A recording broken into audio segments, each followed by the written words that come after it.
talijanski i na slovenski. Studirajući u Italiji, vi ste savladali taj jezik do razine književnog prevođenja.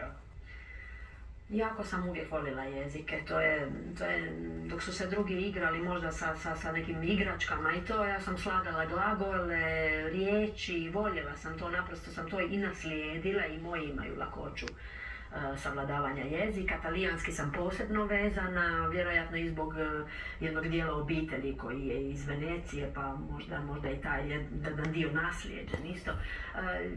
Stalno sam u prepisci sa i književnicima iz Italije, oni izdaju moje evo putopise sada nedavno. Došli su naprosto na jednu sjajnu ideju, mogu je prvi put podijeliti uživo. Ići će putopis jedne pijanistice, gdje god da se nađem zbog koncerta, pisat ću u putopisnom obliku, što mi je neizmjerno drago da sam s vama to lansirala prvi put, jer znam da ste vi to vrlo uspješno realizirali. Da li pijanistica ima vremena za putovanje, osim na zrakoplovi, autobusi, automobili? Ona je malo onaj dubrovački komoditet, pa kad malo sam prošla u neke godine, sad više kad me počaste, naravno dobijemo i smještaj i sve bude lijepo, sve je uvijek na razini, manje više, jeli?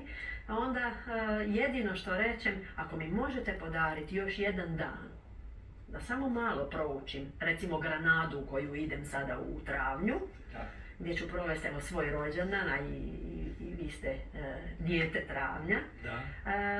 Jako sam sretna da mogu te Alhambru i njihove arabeskne ljepote doživjeti u punini, pa bar i na jedan dan, što će na mene sigurno ostaviti jednu novu dimenziju u interpretaciji dijela Piazzole, Turine, tanga i što jako volim.